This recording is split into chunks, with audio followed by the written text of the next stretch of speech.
Hi everyone. This week we are reading the classic Pamela Allen book, Belinda.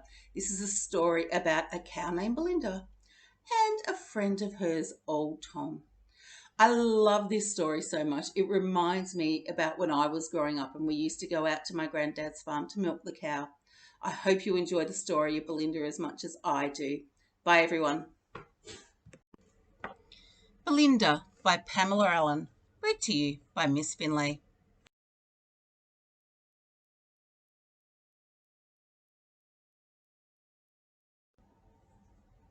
Bessie and Old Tom live in the country.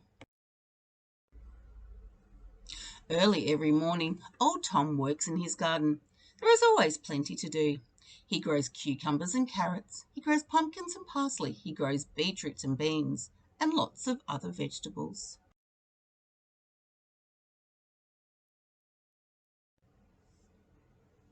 Early every morning, Bessie milks Belinda the cow. There's always plenty of milk. She gives some to the dog. She gives some to the cat. She puts some aside for Old Tom and herself. With the cream, she makes the butter for their bread, and the skim milk she gives to the pig. One day, Bessie packed her bag, put on her hat and coat, and she went to stay with her daughter who lived in the city. She left Old Tom to milk Belinda the cow, make the butter, and feed the dog, the cat, and the pig.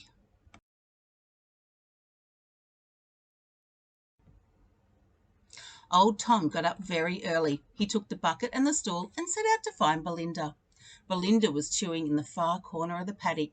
He sat on the stool and placed the bucket carefully between his knees. Gently he put his hand on her teat. "There's a good girl," he crooned.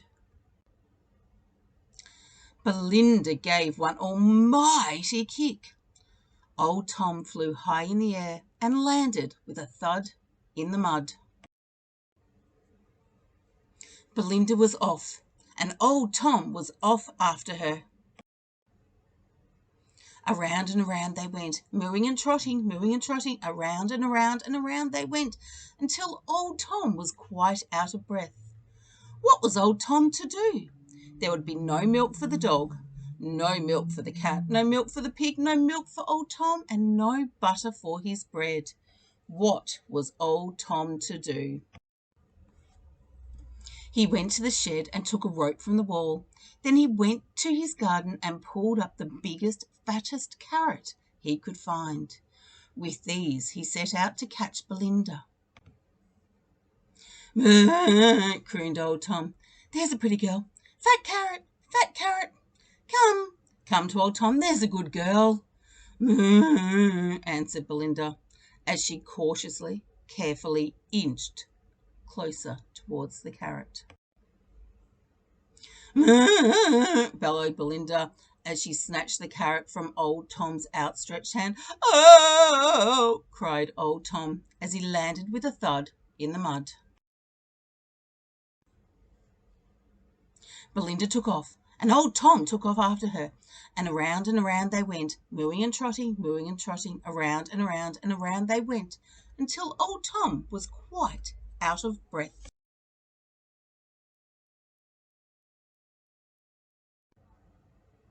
Now what was Old Tom to do? If he couldn't catch Belinda, he couldn't milk Belinda, and if he couldn't milk Belinda, there'd be no milk for the dog, no milk for the cat, no milk for the pig, no milk for Old Tom, and no butter for his bread.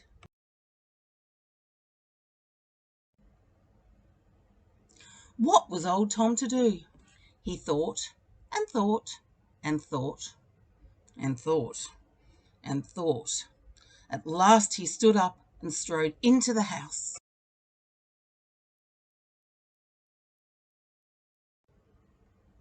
He took Bessie's pink dress from the wardrobe and put it on.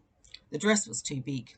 So he took a pillow from the bed, and he pulled and pushed and stuffed and shoved until at last the pillow was with him inside the dress.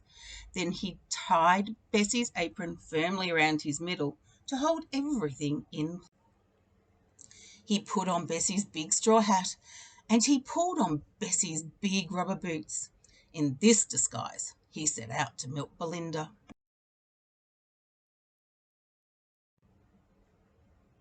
Belinda was chewing in the far corner of the paddock. She looked up, blinked, then went on chewing. Quietly, old Tom came closer. He sat on the stool. He placed the bucket carefully between his knees. Gently he put his hand on her teat. This time old Tom didn't say a word.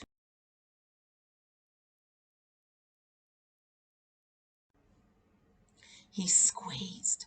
The warm white spray made a ping in the empty bucket. He tried again. Squirt, squirt, squirt, squirt, squirt, squirt. The milk crept up and up until the bucket was full, and no more milk would come.